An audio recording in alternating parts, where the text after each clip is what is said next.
From the Green Room Studios at Bates Nursery in Nashville, Tennessee, it's Gardening Inside Out, a podcast with highlights from our Saturday morning live show, answering all your gardening questions, giving you plant advice for any space in your life. Let's start the show.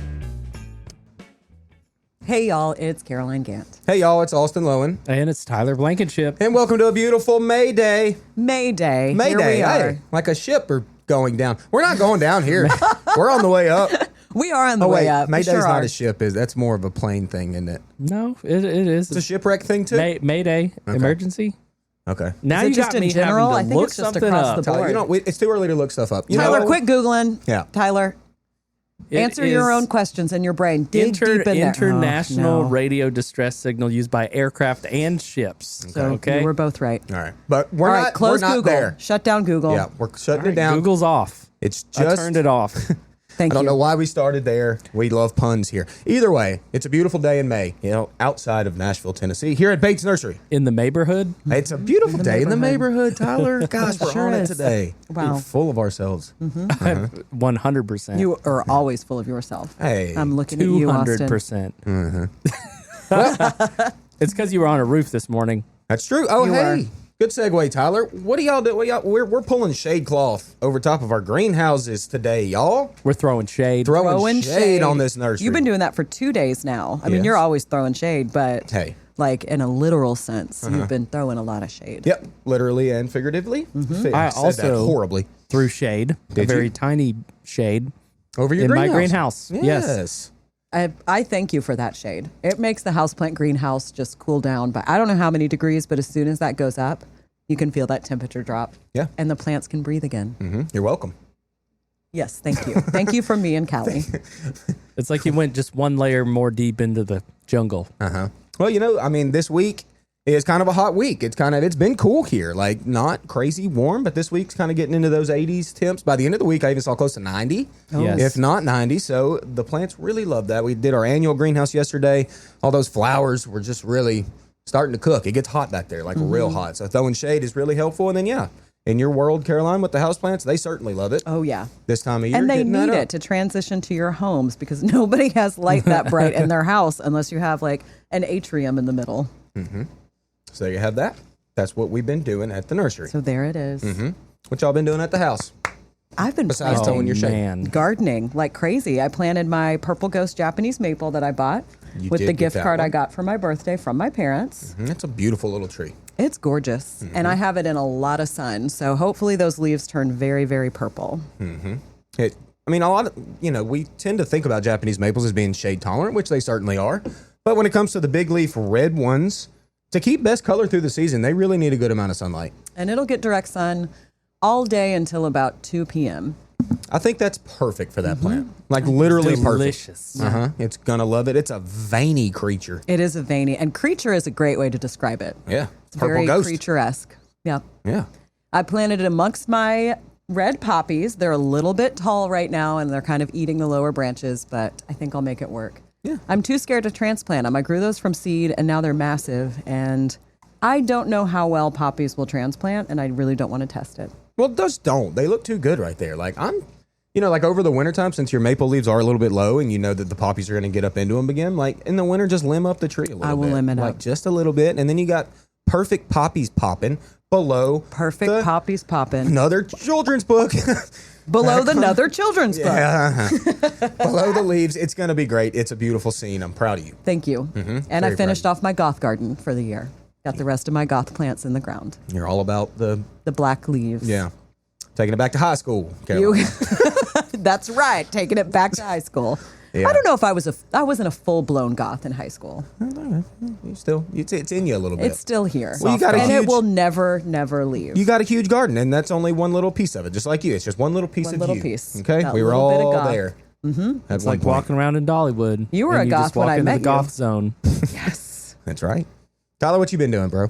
Bro, why did I just say that? You just went there because we were talking I don't about know, high dude. school news before we started recording. The whole high school thing got me back into that. Got mode. you back into bro mode. Yeah. Yeah, dude. Gross. Bros. Let me tell you about what's been going on in my garden, bro. Ugh. Yeah. I'm going to have to take a second and reset. Mm-hmm. I spread pea shreds mulch. Shredded pine. Shredded pine, and Love it's got this reddish hue to it. I've already talked about it before because I spread it around my pond when I redid my pond, and it matches my brick. I saw the picture. It's amazing. Yeah. Something about fresh mulch. It just ties everything together. It looks Everything. so good. I haven't mulched my goth bed yet, but I think I will do that maybe today. Because I have 2 bags of mulch on my driveway. Yeah. Yeah.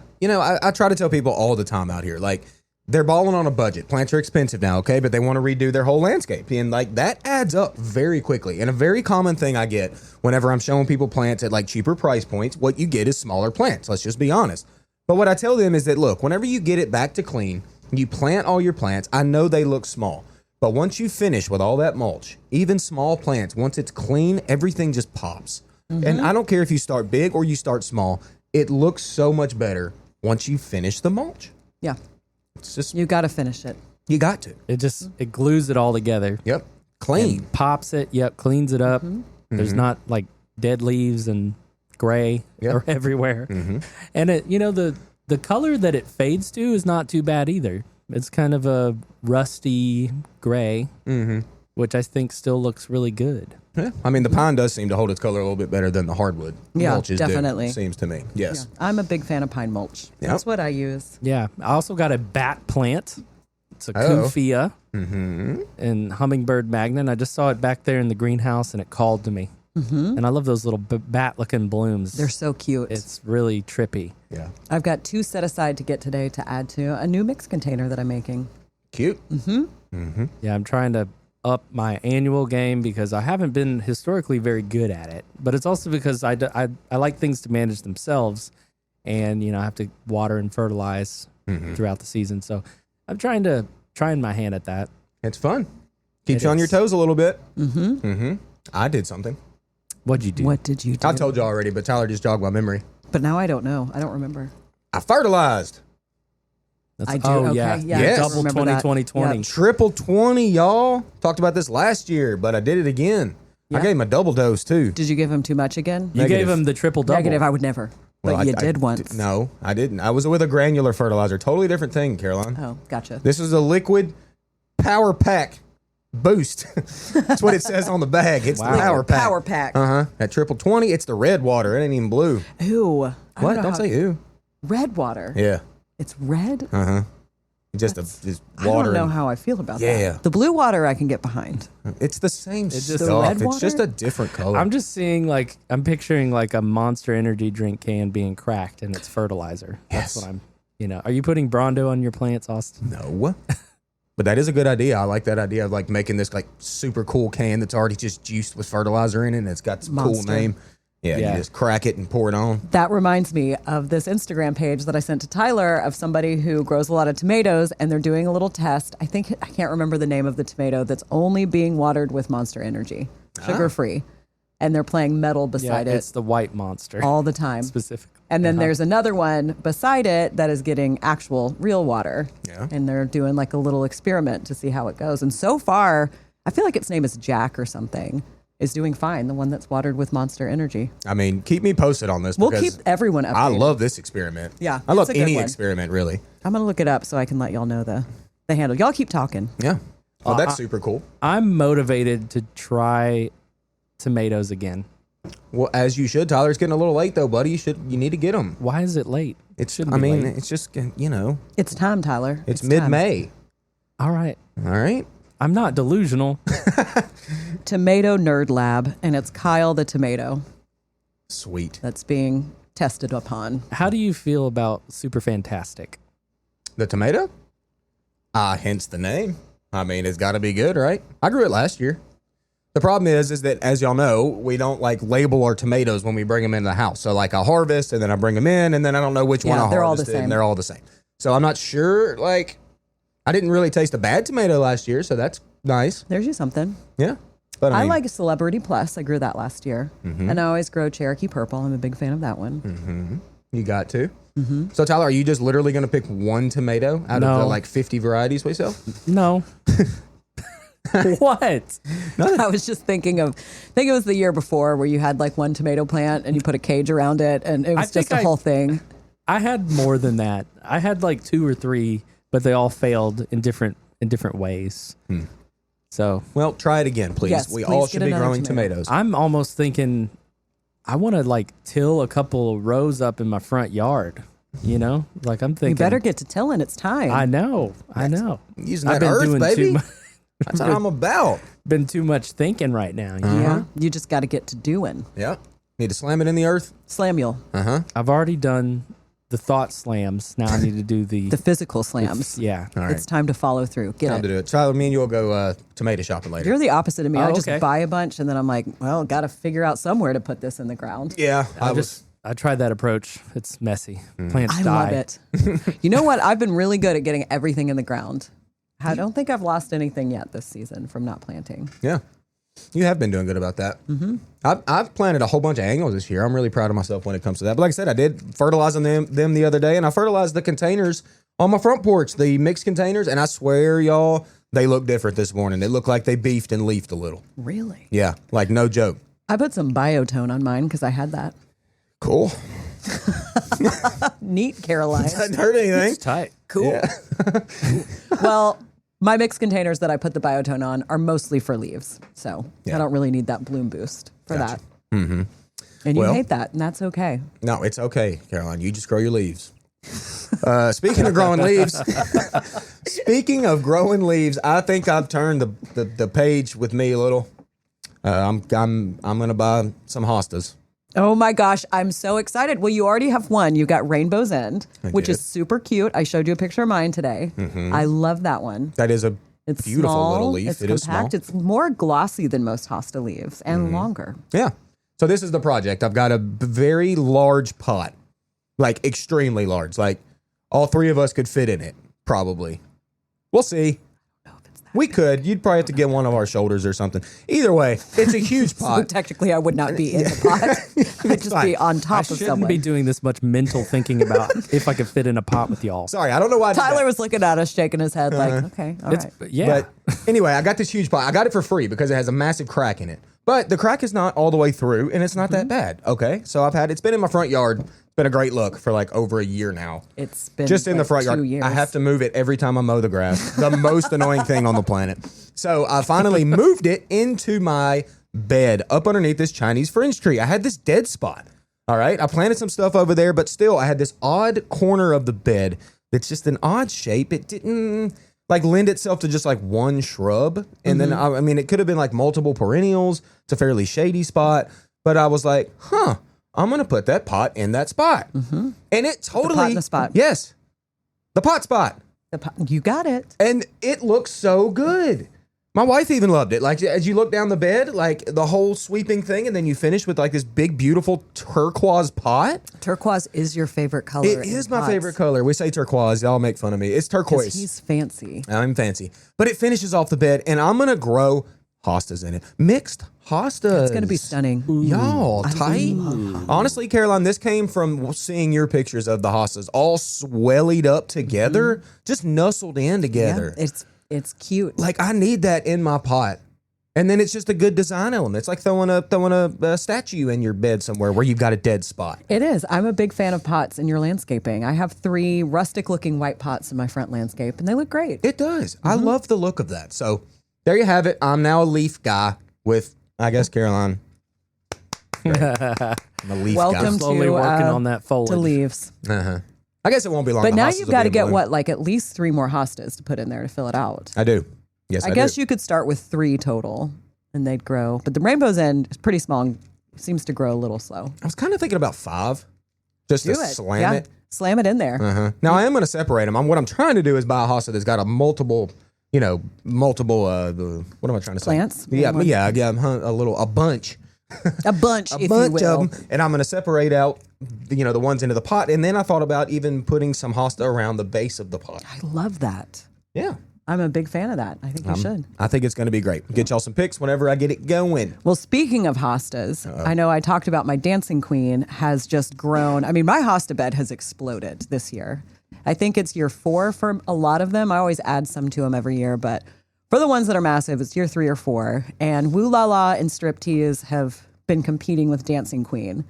So I did uproot Dancing Queen and moved her. It sounds like a TV drama. I know, woo la la and striptease. What a stunning upset for Dancing Queen. Yeah, it's just battling the Dancing Queen for the. I would say Dancing Queen has won because she's yes, that's right. Back around to Varsity Blues, everybody. No, we didn't. That was before the podcast. Movie? Correct. We're going to include that talk in the intro. But anyways, so I know I said I would separate it and bring you some, but because it's in all of its glory, I could not split it because I would have to like really damage some of the leaves. Oh. So it's so easy to dig them up. I will get you some Dancing Queen, but you said you don't want any big hosta. That one is massive. You told me you wanted small hostas. No, takes backsies is not a thing anymore. So, no, I already said I'm still going to give you some, but in the fall, when it goes dormant, I'm going to do it so we don't hurt her. Because she already had to be rehomed. She had to find a new spot because her friends just... She couldn't dance freely. She couldn't dance freely. She was being too tight, too contained. You can't be tight when you're trying to dance. No. Be stiff. You got to Baby got put in the corner, and we had to get her out of that corner and put her back in the spotlight. There it is.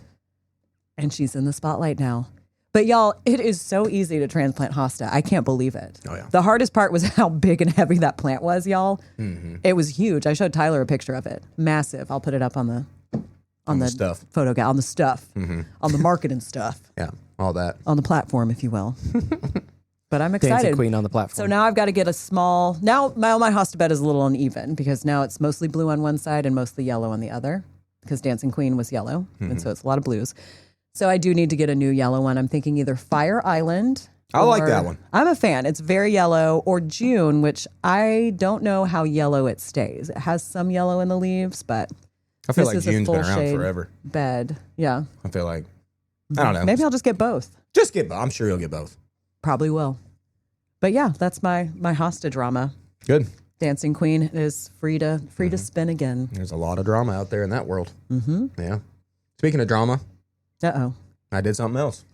Going to shock the world. Oh, I know what you did. I think your boy sprayed Roundup. No, this is something there else. it is. This is another thing. There it is. I said it. Hey, listeners, I sprayed Roundup. You do spray Roundup. I don't spray Roundup. I don't spray Roundup often.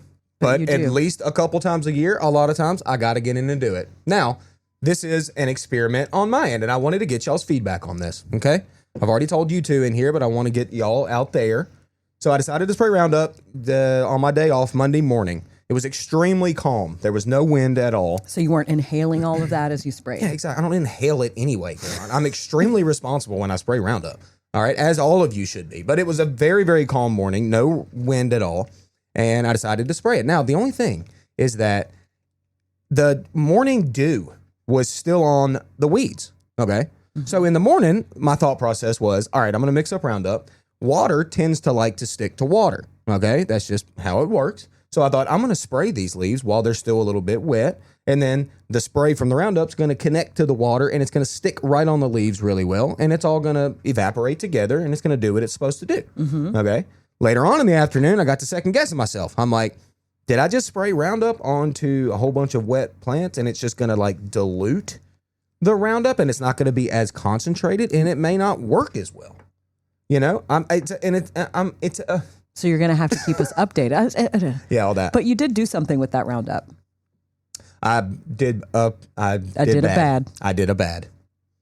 So one of the whatevers, chickens, kids, dogs, cats, take your pick. I don't care. Somebody out of the 21 dahlias I planted broke one. Okay. So I didn't pluck it out of the ground. I just took the stem off where it was broken and was going to let it regrow from its roots. Well, it did. Okay. It cracked two little leaves. She was doing great. That were popping up just a centimeter out of the earth. Living her best life. Tiny. And I'm spraying the Roundup, I'm thinking, obviously, I'm bent over, like very close to the ground, very low pressure, spraying specific weeds. And then I move over to this, and it just looks like a tiny little weed like the rest of them. And I sprayed that freaking dahlia. And I was like, no. I immediately reached down and tried to shake it off real quick. But nope, I hit that tiny little baby dahlia with Roundup, and I've got a bad feeling that's going to be bad. You haven't looked at her yet? Yeah, I looked at it. It's not been warm enough for the damage to take place yet. How long does it take for Roundup So when I use Roundup, I only use glyphosate. Like that's the only active that I use. I don't use any of those. If you see glyphosate and then you see like 2 other ingredients on your herbicide, like steer clear of that in your ornamental beds. Like that can be sprayed like in a gravel driveway or something, but like keep that away from your plants because that's got some other nasty stuff in it. So I'm just using glyphosate. So it usually takes, I don't know, depending on weather, it can take up to a week really to start showing some results. Yeah. Oh. So I'll keep y'all posted. But that happened. All I'm saying is, if you want to spray Roundup, I am not going to judge you at all. I'm just saying, be responsible with it, okay? I'm going to judge you. Yeah. I can already tell. Specifically, right off the rip, you're like, I don't spray Roundup. You're in the middle of a judgment sandwich right now. I'm feeling it. I'm feeling the bread smushing me. I've made mistakes in the past, and I've sprayed Roundup myself. You know. You sprayed yourself with Roundup? In No. the eye? I didn't say I sprayed myself with Roundup. Wrong way. No, but and the bottle I haven't touched in years. I haven't touched the bottle in years. That's good for you. As a result, though, my driveway looks awful. Yeah. Like there's so many little weeds and plants growing in between all the cracks. I haven't gotten it resealed. I want to redo it eventually, but I manage it in other ways, mechanical ways, fire. Mm-hmm. Yeah, it's just really difficult. So I understand when you need the tactile convenience of being able to put a few drops. Yeah, we're not judging you. No. And honestly, y'all, it really wasn't like a ton of broadleaf weeds. I've done pretty good at like keeping those clear just with my hands. This was mainly the annual emergence of the crabgrass in the bed, like tiny little blades of grass everywhere. Yeah. Like it just jumps, y'all. Like, I mean, I've been hand picking. They're horrible. And it just feels like it's never going to end. Yeah. So I just did a broad spray on them. Let's hope we can get rid of it. And then for the rest of the year, I generally just get my hands and knees and I do work. But for this first one, I had to get it done. You had to. And don't judge me. We're not judging you. All right. One thing that's more impactful, I think, would be mosquito fogging. Yeah, I don't mess with insecticides. Totally different ball game for me. Like if you're just blasting permethrin everywhere. Oh, everywhere. And killing every single bug that's in your grass. Yeah, that's crazy. Air, whatever. That's something to reevaluate if you're doing that. Who's to say, too? Y'all ever thought about this? Like whenever you do a broad spectrum spray like that, like the insects that like get hit by it and that are probably going to die, but it takes them a minute, and then say they're like delirious flying and a bird eats one of them. Oh, like yeah. Insecticides. There's all these studies on when you use all of this stuff and how it's trickles. A chain. It's a trickle effect. Yeah, how it affects. Yeah. I mean, everything. I do not mess with insecticides hardly ever, unless it's just a horrible, horrible infestation that like I've got to take care of. Yeah. And that's a very pinpoint approach as well. That is not a broad, just spray it in the air. Oh, when I see people just spraying like crazy in their yards. Oh, I saw it this morning. I saw a guy walking around on a guy's lawn. This guy is meticulous about his lawn. He's out there like watering it like every morning. Well, I saw a service there. Wow. Yeah. I saw a service there this morning of a guy just traipsing through his yard, spraying whatever he's spraying on dude's lawn. And I'm just like, ugh, like it just hurts me a little. Yeah. You know? It's like the turtle I found on my property that looked like he had 2 heads, but it was an abscess. And it's as a result of insecticides and pesticides and stuff. Seriously, like in waterways and stuff? Yeah. I believe it. It's not good. We use that stuff way too much. Shout out to Walden's Puddle. They took him in, saved him, got him better, and then I re-released him. But yeah, that's what causes it. It's very sad. It's very sad. We don't even need it. No, we don't. We just don't. Yeah. I think some of the marketing behind some of that stuff leads you to believe, oh, it's only going to target mosquitoes. Or like that's the only thing you care about controlling. Yeah. It's just, and that whole like, leave it to us. No need to worry. But yeah, there are add-on effects from this method of application. Yeah. I mean, it just kills everything, I mean, you can use like, I know that they prescribe permethrin for like dogs when they have like fleas. Yeah. Like fleas and ticks. Like that's straight up permethrin. The same stuff we're blasting in the air. Like actually one of our sprays up at in our garden center, it says for plants, dogs, and cats. And I was like, what? That's what they prescribe. So, I mean, it's an effective insect killer. Don't get me wrong. It's just a little scary. I really wish we would just use it less, man. Yeah. That same insecticide is not even recommended for use on your skin whenever you're going out into the woods. It can repel ticks, but usually they recommend putting it on your clothing. Yeah. So, to think that there could be some toxicity from that to humans as well. And, that's That's where I don't mess around. Now, there's other ones that are safer to put on your skin, like Bacardin. And I'll say I've got a very good friend of mine. He's a pharmacist, and I talked to him about permethrin one time, like outside, and he was like, "How do you know about permethrin?" I'm like, "Well, it's a very common insecticide that we use for plants or whatever." And he was like, "Man, I prescribe 98% permethrin for patients that have bed bugs yeah, all over their skin." I'm like, "Seriously?" I had no clue. that's wild. But he's like, "Yeah, like you straight up put it on your skin for bad bed bug It problems." just kills them. Yeah. Wow. And like the pharmacy world all the way to the horticulture world. Like it's everywhere. It's crazy. It That's really pretty is. wild. Mm-hmm. I'm going to try man, those we went dark. mosquito buckets this year. Yes. So people are like, what do I do then if I don't do the fogging?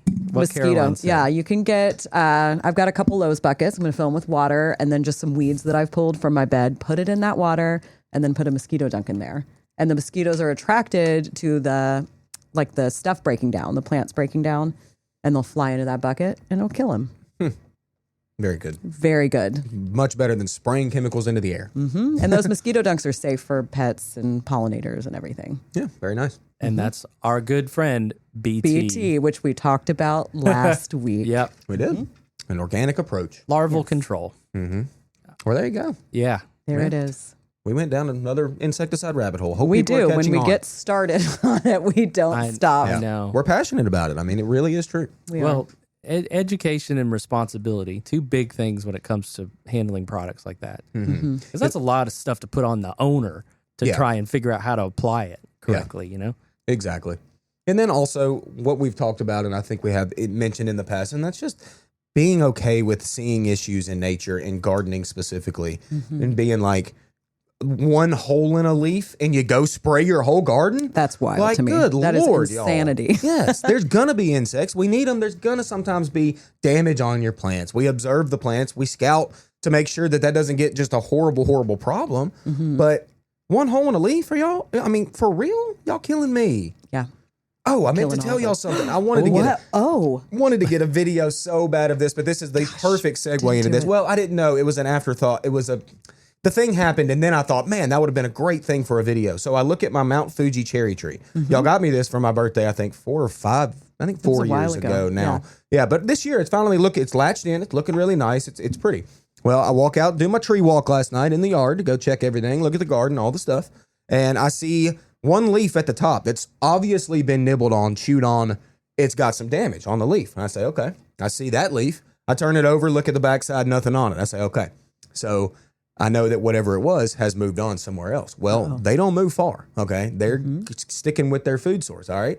I go to the next leaf up, and it's a little bit twisted, and it's like pressed onto each other.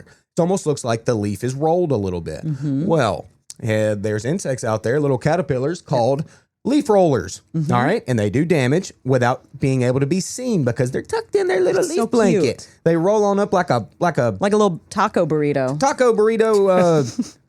Sleeping bag kind of thing. It's an eating bag is what it is. It's an eating bag. So- One of them eating bags. So what do? I grab the petiole, which is the little stem that connects to the stem of the leaf, and I plucked that leaf down, and I looked at it, and I opened up that leaf, and this caterpillar just shot out at me. Are you serious? Yeah, it like protruded. It was like mad. I woke him up from a It was slumber. like, what are you doing to me? And this green worm that just came out of that leaf, you know?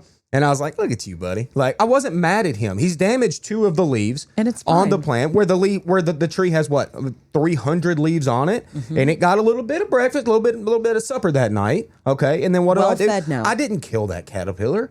I threw it in the grass. You threw it into the woods. Not in the woods, actually, just in the grass. Like, it's not going to come back, crawl back up the tree into the leaves. Like, I'm assuming it can, but caterpillars, they start eating where the eggs are laid. And the mom knows where to lay the eggs to where they immediately wake up and they start eating the host plant. That's the point. Yeah. But they don't, migrate around all that often. So I figure I'm just going to throw you in the grass. There's plenty of grass for you to eat. You can still keep eating on this leaf that I gave to you. Yeah. And then I moved on with my day. You didn't have to kill it. No, not at all. So there's that. It was fun, but I thought, man, Should have gotten a video. should have gotten a video. There's another thing. I don't know if you've considered, Austin, but you opened that caterpillar up to bird. Oh yeah, I know. But birds got to eat too. Yeah, now you're feeding the birds. I mean, the thing is, Nature. I was thinking about that last night when I was going to talk about this. Like that caterpillar, like if it were to like be, it was very green against like kind of a dark stem of the cherry. Like if it tried to crawl back up that stem to get back onto the leaves of the cherry, like It would get a got. bird would get got. It got. So I put it in the grass. He camouflaged good. Hopefully he just munches grass and turns into a butterfly. It'll be a beautiful butterfly. Can't wait. And then it's going to fly around and pollinate your vegetable bed That, and then he'll come like land on my shoulder and walk around with me. and be your best friend. Be like, hey, Yeah. remember me? I saved you. I saved you. I saved you from Mount Fuji. I bet it won't be like you saved me. It'll be like you took me off that tasty treat. No, I gave him me other on. tasty grass to eat. It's fine. I had to do something. I mean, they don't just get to eat. You couldn't let him stay on that beautiful tree. That is a gorgeous tree. It is a pretty tree. Really, really like it. So there we go. Oh wow. Yeah, I know. All sorts of things. We know, we if covered a you- lot of stuff today. If you take a look, if you just stand still in your garden and like let nature rest, you can see the bird activity is nuts right now. There's also birds migrating over our heads at night too. A big migration happening. So they are foraging. For They're going nuts. And so, Look out, little worms. that's right. Yeah, They're coming for you. they're coming. Everywhere. Well, I think it's time to get into the show. What do you say, guys? I say it's time. Let's go think ahead so. and do it. Let's slam in there. Let's slam you on in. Yeah. The three of us were here with Josh Carey and David Bates. I like it. Happy birthday yesterday to Thank you. you. It was a good birthday. Good. I bought myself something. What'd you buy? It's in this room. Oh, Actually, I didn't buy it for myself. I got a gift card from my parents. That's usually what they get me, 2 Bates. And I used that to get one of these Purple Ghost Japanese maples. Oh, how did I know? I'm very excited. And then I also got a cute little magnolia. What is it called? Sweet thing. Sweet thing.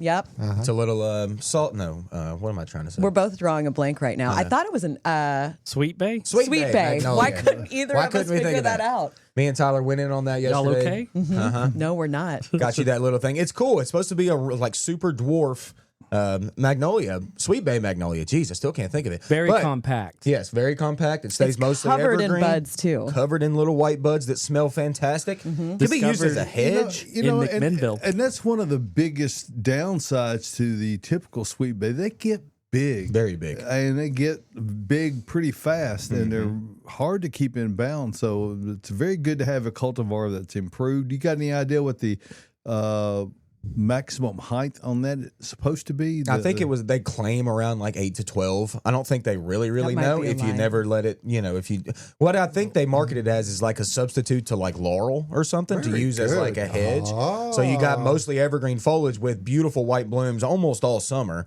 that smell fantastic that you can keep as a hedge, and it's very, very dense. Now, So you can't see through it. Are they considered a semi-broadleaf or a deciduous? They are Semi-deciduous, semi-evergreen. Which way do you want to go with it? I'll let you guys know as it goes. I think it kind of depends on where you have it, in the landscape. Good full sun sight, warm if you can, and it should keep most of its foliage. Yeah, and if it is near the house, it's going to hang on to a lot more of the foliage than it would be if it's freestanding out on a bed or in the yard. Yeah.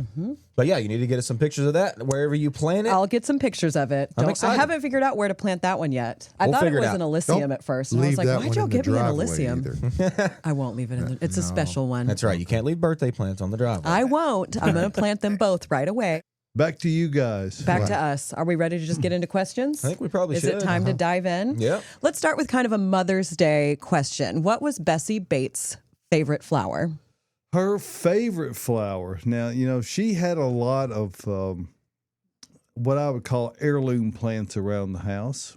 She had peonies, or as she would call them, peonies. Oh, yeah. Peonies. That's kind of what I say. She also had things like Althea, which is a type of hibiscus. It's a hardy type. I remember her having those around the house. I would say, as far as her flower goes, she was somewhere between cannas and geraniums. She liked, those are the 2 plants that pretty much gave her the start that led directly to where Bates Nursery is today. So, Wasn't she a bit of a chemist too? Because she used to make that stuff in the 55. well, this was in the days prior to commercial fertilizers being available. So you had to be innovative, and she had a big drum that she would fill with manure and then fill the void with water, and she would churn it to make a brine out of it. Wow. And she would use that to water the geraniums in the greenhouse and the cannas outside. So that's the way it was done back in the day. You know, they didn't know it was organic then. It just, you know, I think most things it was plentiful too. Yes. Well, I don't know where they got the cow patties from, but I'm sure there were available sources nearby. So Rutherford County, probably. So, you know, that's the way it was back in the day. And I think that's a great question. I always want to take every opportunity available to honor my grandmother. She was a really special woman. And I wish she was still with us today, although she'd be, you know, 120. Wow. So there's that. Good. Mm-hmm. I love it. All right. I guess we're moving on to another question. Let's go into hydrangeas for a moment. Why has my macro hydrangea stopped blooming? You probably bought it in bloom, would be my guess. And that's the garden center world for you, okay? I mean, we force a lot of plants, not us personally, but when we buy a lot of plants, they're already blooming way before they would ever be blooming in the landscape. And that's what catches y'all's eye. I get it. You want that flower power. I'm right there with you. But if you buy it early in the spring, and when it's in bloom, you're going to get a week or 2, 3, maybe weeks out of it. After that, you have to cut those blooms off because they look bad. All right? That's just part of it. Now, is it going to rebloom for you? Maybe. But you need to go in and you need to deadhead those blooms, get them out of there. We'll get some light in on the plant. We'll get some new growth from the foliage. And then hopefully you get another rebloom whenever they're more supposed to bloom. Right. And you also mentioning forced. You know, we got more in yesterday, a great selection of them, and they're just budded up tight, and that's indicative of how the forcing process varies. They are able to control when they bloom, you know, by trimming techniques, by lighting techniques, and so that's how we have them on hand, at least at the beginning of the morning. Really? Because we don't know what the rest of the, you know, there'd be a great Mother's Day gift, by the way, and we'll go into probably a whole list of suggestions for Mom, because, you know, we have what she wants. She's already called in and told us. Yep. So, but they're a great plant, but like many things, they have their time when they bloom, and then they don't. But you can get them in full bloom today, at least this morning anyway. Yeah. Yeah. I'm hoping mine that I planted years ago bloom this year, but I don't know. They're still pretty small. We'll see. Crepe myrtles. Can I still cut back my crepe myrtle? Guess you can. It's your bush, That little man. tiny laugh you went. I mean, I wish you would have already done it. Like over the winter is when we prune crepe myrtle for the most part. If it's just out of bounds and in your way, I mean, that's the time to prune. And you're not going to hurt anything by pruning it now all that much. So like I said, but next year, let's try to get it back in check, back in form in the wintertime. But like I said, I mean, if you've got a plant that's too big, it's knocking you in the head when you walk down the sidewalk, like, yeah, trim it up, but do your shaping like in the winter. Make sense? That makes sense. Okay. Yeah, that totally makes sense. Tips on growing nitty-gritty roses. I bought your last one on Monday. You got to get the dirt band to come out there and help you. The nitty gritty series. So yeah, hence the name. They're supposed to be a very kind of tough rose. Like you can really like very adept to a lot of different things. They stay fairly small. It's a shrub rose. It throws a ton of color. I mean, like constant color for the most part. Deadheading is, you always keep it way more clean if you're good about deadheading. You'll see a lot of, when it blooms a lot, you're going to see a lot of old spent blooms as well if you're not out there kind of cleaning it up. So that's what I've noticed, is that because it blooms so much, you really have to keep the old ones out of there, and that'll keep it clean. That'll also keep more new blooms coming. What colors are available? There's a number of colors There are a lot, in the series. Yeah. So it's a good little rose to grow. It's a little bit easier than most. You're still going to deal with insect pests. You're still going to deal with a little bit of fungus going on with black spot.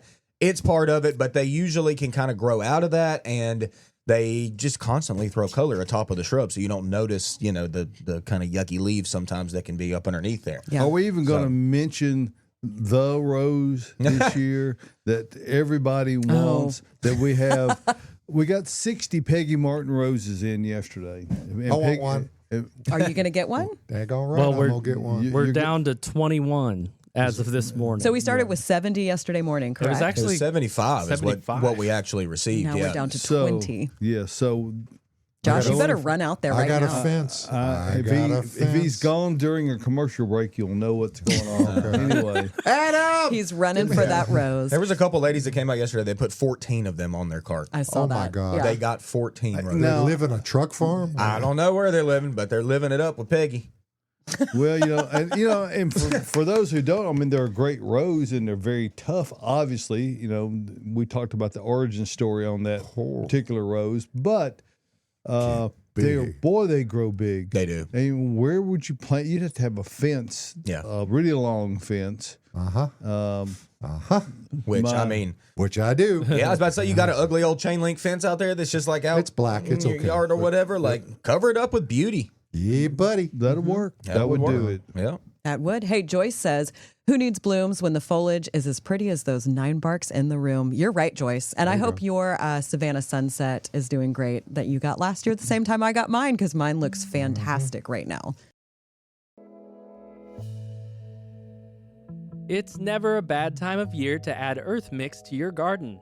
Earth Mix garden products are sustainably sourced, living soils and amendments crafted to give you the best success for your gardening efforts. Establishing a raised bed?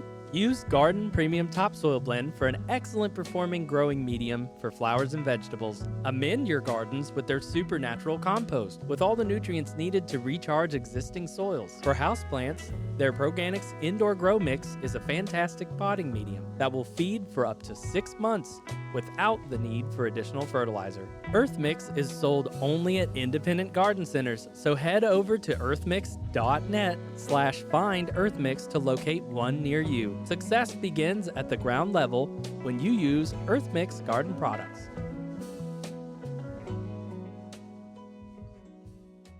The Hort Report, you know it's all in his head. Okay, thank you, Tyler. And it is a Mother's Day weekend, okay? I kind of focused this around that.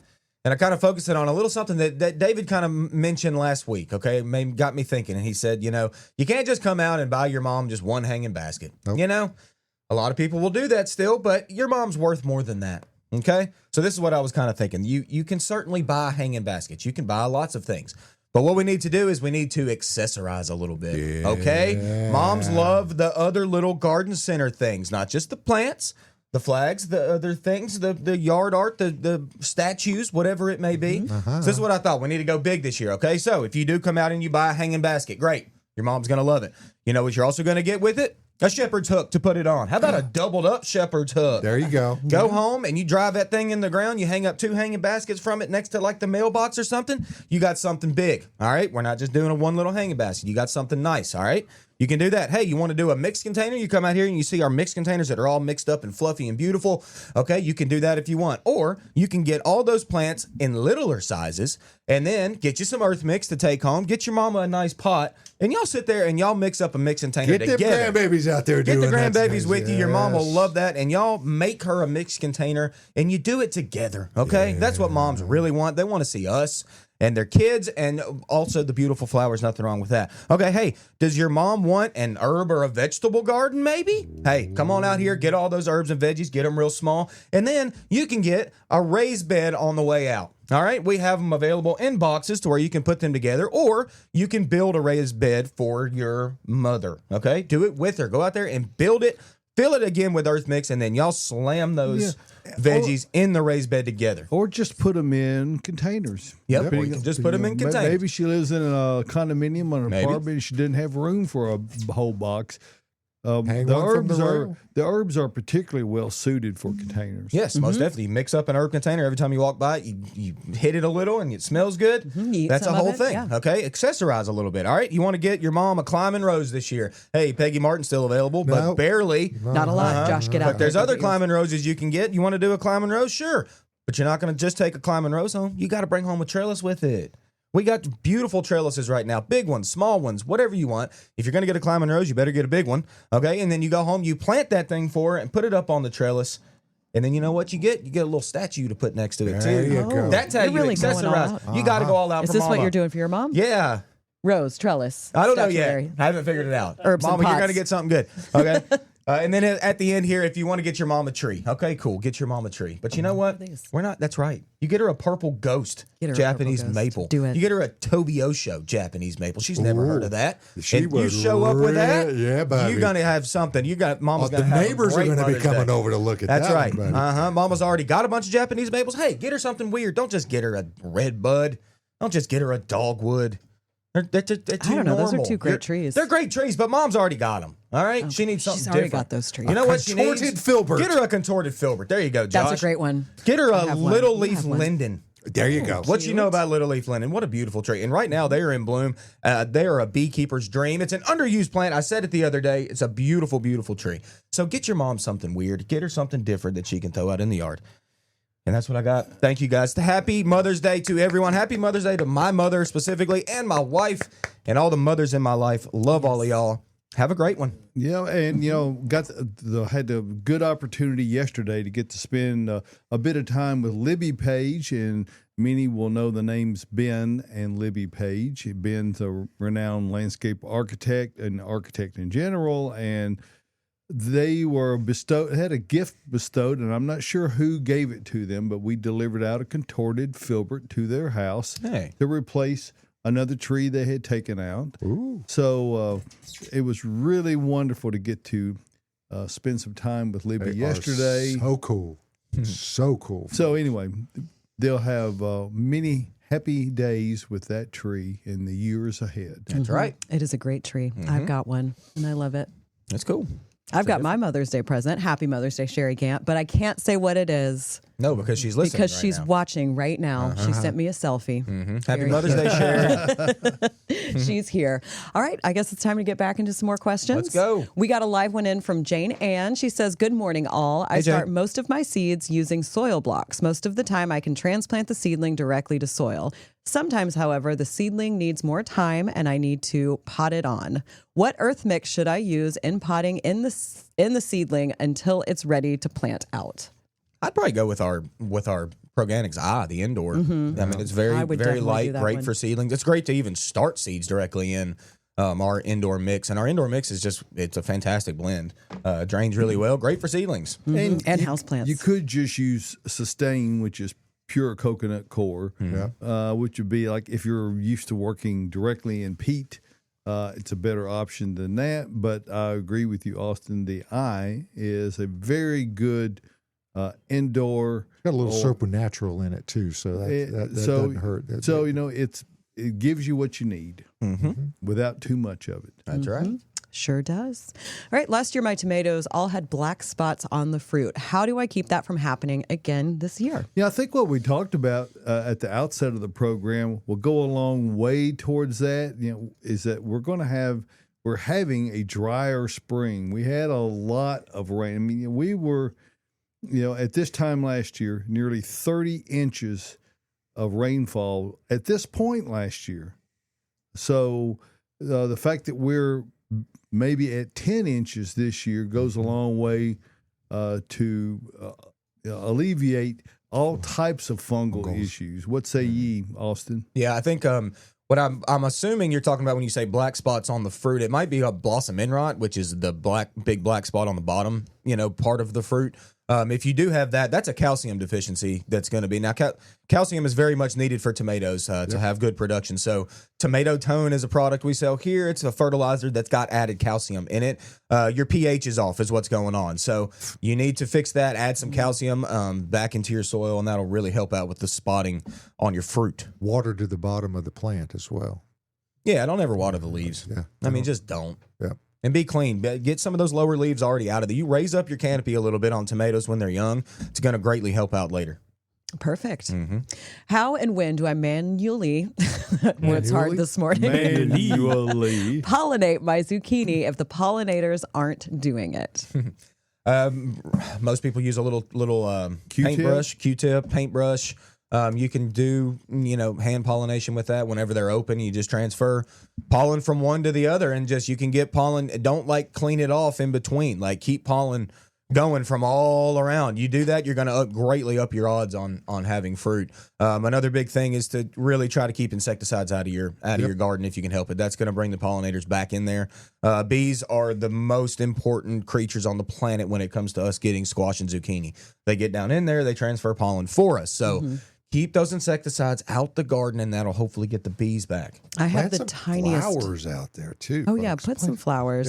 Yeah. I have the tiniest little zucchini right now. And I saw the picture. Yay. Tyler, do you have the photo? Just kidding. they're very diligent about pollinating too. I mean, they really seem to particularly love those deep flowers that they can get into, and they get coated in pollen. You go, well, because they got these fuzzy little bodies. So it's nature's own way of taking care of it. We got to take care of nature, though. That's right. That's right. I love growing zucchini, and I've started doing it early, so hopefully I'm ahead of all the pests that like to get on and destroy them.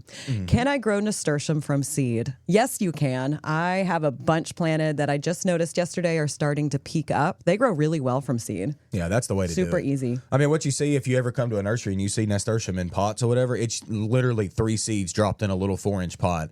Whenever they germinate, pretty much with 1, 2, 3 leaves, they're sent out ready to go.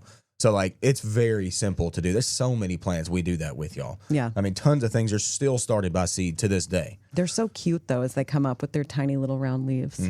Yeah, nasturtium's a good plant. And it's a good companion plant, like you were talking about, Josh. Put some flowers in there. I usually throw some nasturtium in my veggie beds. Most definitely, because it germinates so readily. And you can eat them. That's right. It's great. I do chrysanthemums. What goes good Oh. with nasturtiums? Like food-wise? Yes. I mean, people do salads. Salad, yeah. Yeah. I've heard of Or it. just Usually- stand there and eat the blooms. Yeah, you can garnish with them. They're a little spicy. That's what I've heard, love too. them. I've never actually tried them, but I've heard that they're hard. You haven't? I haven't. I've heard they're kind of peppery. Yeah, they that are. the right word? It's like, imagine like eating arugula, but a little more of that peppery, spicy Yum. flavor. I'll bring you some It's once really, mine start really blooming. tasty. Sure. Sure. Why not, We'll Caroline? Just eat some nasturtium. You don't look excited about I'm that. so excited. You better Okay. be. Imagine just walking up to your hanging basket or whatever of nasturtium and just taking a bite of it. Crazy. That sounds fun. It does sound fun, and it is. All right, one of my Don't do trumpet. that at the nursery, though. Yeah, don't eat. Don't eat the plants. No, Don't eat the no plants. tastings. One of my trumpet creepers is great. The other leaves are turning purple at the bottom. Purple. That's Purple. odd. You think they mean trumpet creeper or crossvine? It could be crossvine. Crossvine does turn purple, but those we are- were talking about like tomatoes and stuff turning kind of purple with the sun. Yeah. when they're new plantings. Yeah, and we did talk about this a little bit. Like the purple does show up like with different sun exposure. Sometimes, like you were just saying, like sometimes you notice the tips of your tomatoes will look kind of purple when you set them out with more sun exposure. I would assume that's going on. Purple does not ever sound like something that would be like Bad. pathogen related, like not necessarily. I mean, some individual leaves do individual things every once in a while. If your plant looks healthy, it's just got a little purple at the bottom, I'd say you're okay. Yeah. But you might send in some pics. I just kind of want to see it. Yeah. And if send it's us a some photos. crossvine, it's probably just old foliage that never turned back green again. Yeah. It's- That Where do could we be- send photos, Austin? Oh, ask Caroline. I don't know. Okay. You don't know? I forget. gardeninginsideout@gmail.com. You can send them there, or if it's easier, you can DM us on Instagram or Facebook. On the Insta. There you have it. On the Insta. Emails up Send us a for message. anybody watching. Email. Oh, there it is. Look at your screen. Instagram. Oh. Boom. There it Tyler, is. look at you. Hey, Tyler's always on it. all the graphics. He's so fast over there. So quick. I'm trying Especially to keep this up morning. with y'all. I know. We're a little tricky. We're all very quick.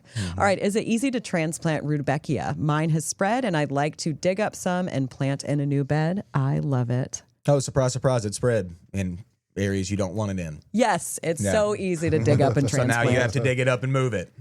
Are you If you happy don't- about that? Negative. I'm not. I'm sorry you have to do this. But yeah, that's what Rebecca does. You have to do this. You get to do this. It did so well, and you love it so much that now you get to spread more joy in your garden beds. Now I've you have found to do this. that not all of them transplant very well, or at least if you don't dig up enough of the plant, it's going to wilt on you. Yeah, I mean, I think that's kind of anything, though, Yeah. Tyler. I mean, if you're not getting enough of it or whatever. I mean, we talked about hosta last week being like super, super easy to That move. one is crazy to Yeah, transplant. That one's easy as pie. But yeah, Tyler, you're right. I mean, certainly get as much of the root as you can, get as much of the clean foliage as you can, get ready, have it ready to be planted, And plant water it in it. the ground, and then water it. I have that little patch of rudbeckia. I think it's Goldstrom. It's one of the pretty standard ones. And I will just pull it up in the summer when I'm weeding on accident and then go stick it in other beds. And I mean, it takes right away. Yeah. I mean, you're right, Tyler. I have another type that I dug up. It's actually not a rudbeckia, but it's with those that when I did transplant it a couple weeks ago, it did get really mad. It's alive. It's fine now, but Yeah, it's like trying to stop like a football player mid charge or something. Like it's going for the bloom. It seems to go quickly. I don't know. You can't Go hope to quickly? stop it. You can only hope to contain it. That's it. Exactly. contain your And you rudbeckia. can always just throw you some seeds out there, That and they too. will just explode. One of my favorite. I can't even tell you how many different types I have in my garden right now. And I bought a new one called Black Beauty last week that I planted on Monday. I think it's not really known for its petals. It's just the center is black. And so that's why people like to do it. Okay. All right. Can I move my houseplants outside now? You can. I did. I haven't started yet just because I'm with my outdoor plants right now. But I'd say it's time to go ahead and do it. Now, Mine have been out for a month. Yeah, I mean, that's if you're into moving your house plants Outside the house. Outside the house. Oh. You know, I kind of like having plants that kind of stay put and not be moving them in and out. So if you can keep them happy, if they're happy at this time of year, unless you need them outside, I would keep them inside. You're gonna have Yeah, to move some them people back. do them out, some people keep them in. I kind of do half and half.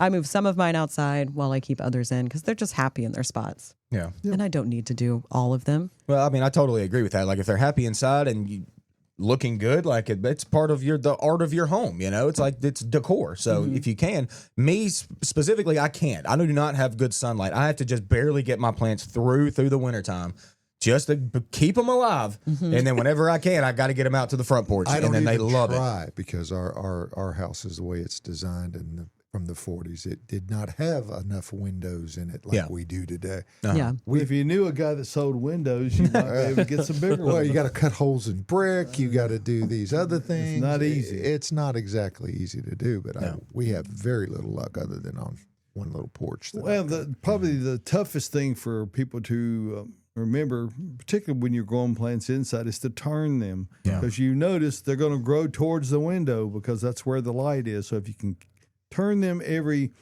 2-3 weeks. You'd have trouble growing mushrooms in my house. I use a lot of grow lights in my house, just the regular grow light bulbs. We have them here. You just put them into your light fixture. You don't even know they're grow lights.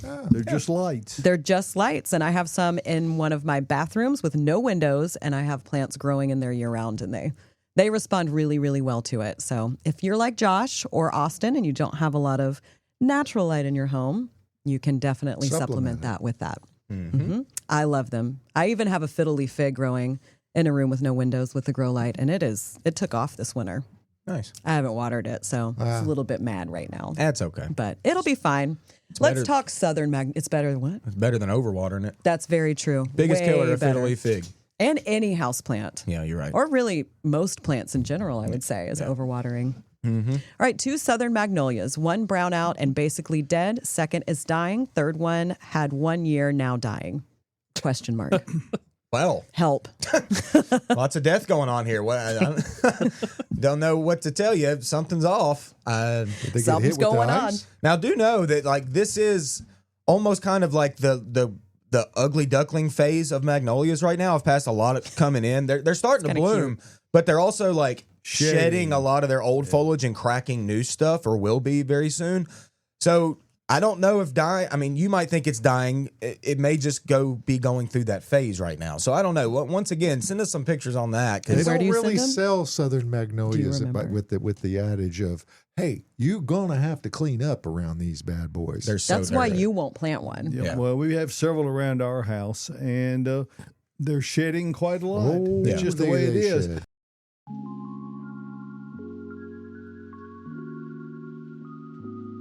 Gardening Inside Out is brought to you by Bates Nursery and Garden Center. Spring is at our doorstep, and if your plans involve improving your landscape or starting a garden, then Bates Nursery is the essential place for what you need. They offer the largest selection of plants in the Southeast, from unique flowers and trees to tropicals, roses, houseplants, and native plants.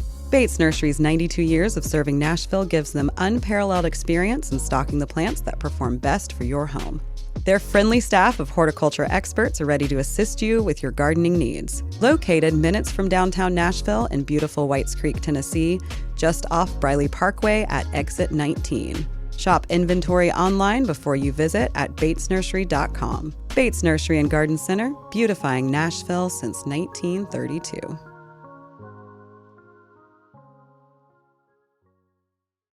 All right, let's go ahead and get into some photos that we received. Let me get to that. Tyler, are you ready? Which one are we doing first? Let's start with Brandy. Brandy said, "Hi there. Hydrangea and azalea help." Okay. He's looking. "I have a large hydrangea that, despite cutting back heavily, looks like it's going to overgrow my window again. I don't see buds yet, and I'm wondering if I could do another round of pruning or if that would sacrifice the buds at this point." Okay. So yeah, I like the cutback that you did. I think you could have went further with that, and that's okay. But yeah, that panicle hydrangea is certainly going to get up into that window. Now, if you do a cutback now, there's nothing wrong with that. You are going to set back your blooms by at least, I'd say, 3 weeks would be my guess when most people are around town. Depends on how hard you cut it. But yes. But yeah, if you go ahead and get it back in check, well, and I like this practice. I think you should have done it earlier, but doing it now is fine. Like I said, you're going to set back those blooms probably about 3 weeks. Or so, but you're going to get it back in check a little bit. You're going to shorten it. It's going to re-leaf out, and then it's going to have blooms later, but they're going to be a lot of tighter blooms, and they're probably going to be a little bit smaller this year. But if it's a problem that it's up in that window and you don't like that, then go ahead and do it, and we'll see the response. I'm interested to see on this. And next year you might want to consider, see where the bottom of the green is, and say in mid-February, early March, cut it back to there. Yeah. And then it'll make those basal breaks. It'll really be nice and Make symmetrical. it stronger too, won't it? Yeah. Well, yes. Stronger and more full. I was saying last week I cut mine. My limelights, because I still had the blooms up, which I talked about on the show. I'm ashamed. Not really. I'm not at all. But I cut it back. And I know it's going to bloom because I actually did that 2 years ago. I cut it at the beginning of May. And what I got was what you talk about a lot, more blooms, tighter, and it bloomed later. So there's that. Yeah. And we have a second part to that picture. Also, I have a couple azaleas that are looking rough. They barely bloomed and are looking haggard. Last year, they bloomed throughout the summer and fall. I'm not sure when I should prune them for the best look and health of the plant. I have been tempted to pull them out and plant something new. They've gone Merle on her. Yeah, that's right.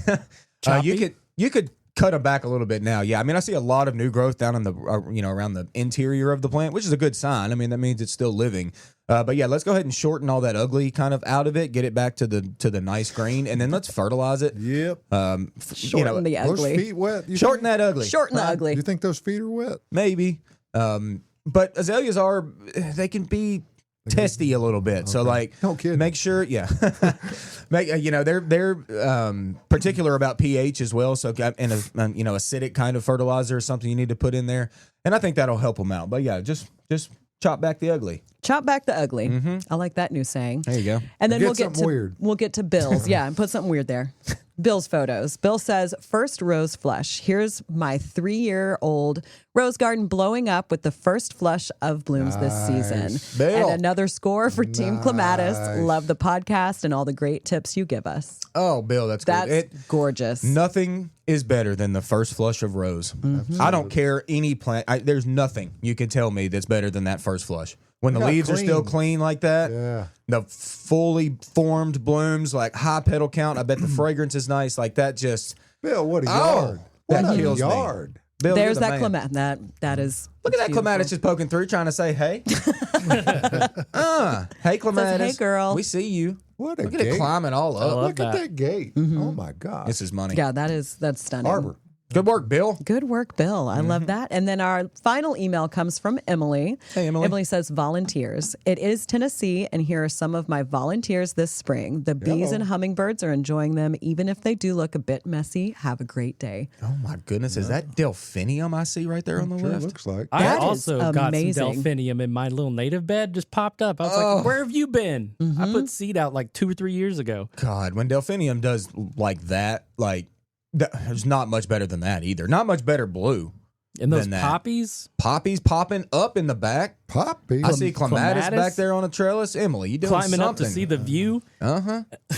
I'm all about it. All about it. Love spring. Yeah, I love that. I'm obsessed with that. May's just Good job, Emily. May's just one of our most beautiful months. Emily, mean, I it want to just know what is. your favorite hosta is. Oh, that's a loaded question for Emily. It is. She gotta have one, She can't just pick one. or maybe like a top 5. Emily, like let a us know in the top comments 50? if It's you're like watching or asking email somebody us. their favorite child. Yeah. Yeah, that is true. I It's know. the one that's in the room with you. Yeah, try It's the one that's right there. It's the one she's looking at right now. Okay. Gosh, I love hostas. They're so great. Yeah. Guys, Beautiful. I can't wonderful. resist showing you some photos of Dollywood because I Tyler, went there this do it. week. Tyler went to Dollywood. Show some pics. He took a road trip. Oh. This is the coat of many colors represented as flowers. That's like making me like sweat a little. I love that so much. Isn't that incredible? The The leading colors up to that the blend, monarch butterflies. they just blend in together. Is that irrigation or lights around the Wait. That's a little fence, I think, just around it. there's Keep people a little out of that. there's a little border fence. Keep them kids out of there. Exactly. Mm-hmm. I did notice there is integrated irrigation because I saw some of the sculptures dripping. Okay. So it's somewhere in there. Check out these black bears. Oh, That's cute. Isn't that so incredible? cute. Uh-huh. With a bed of begonias. Oh, begonias And are then- beautiful this year. These little planters. Mm. Just look at all the planters hanging everywhere. Right now, it is the Food and Flower Festival. So they have some food options, and then you can also look at all the beautiful plants. I rode some rides, but this was also very much worth it for me. Dolly goes all out with them flowers. Dolly does. Yeah. Dolly It's is the just so best. pleasant. Shout out to Dolly Parton, everybody. Hey, Dolly Oh, Parton, yeah. come on out and see us today. Hey, Emily Boyd said Larkspur, so that's what that one is. Larkspur. When David and I were on 650 AM WSM, we used to say our dollies instead of Hail Marys. Yes. I love We that. did. And Emily also said, I'll have to think about the hosta question. So yeah, Emily, let us know. Maybe we'll talk about that next week if you want to. Yeah. Let's But do it. I'm interested to know what your favorite ones are. And it will be next week because this week's done. This But week is done. tomorrow is Mother's Day. Hey. That's right. Hey, Garden Center's open. don't forget about going out to the Hillsboro West End Garden Tour. That comes up tomorrow. We're a proud Worth the sponsor of time, that. folks. Mom. Check it out.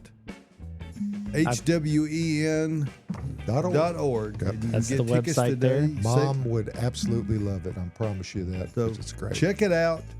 Thanks for tuning in today. We appreciate always the attention that you give us and the opportunity to get to share a little gardening wisdom and whatnot Yep. with you. And hey, remember, like, subscribe, share, turn on your notifications. Watch for the newsletter on Thursday. Watch for the podcast midweek. It's usually on Wednesday. Hey, for everybody here at Gardening Inside Out, we appreciate you joining us. We'll see you next Saturday. I got to go get my Peggy Martin, so let's get on with this thing and get out of here. See y'all.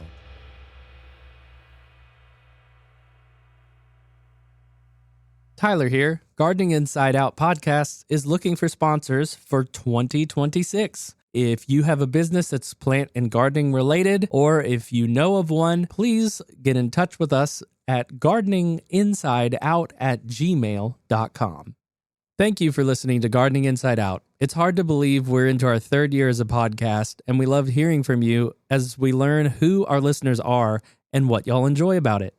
If you love the show, we greatly appreciate any likes, follows, shares, or word of mouth recommendations. If you've already done so, thank you for your support. There's many ways to get in touch with us, so send us a text with the fan mail feature or email gardeninginsideout@gmail.com. Happy gardening and see you next week.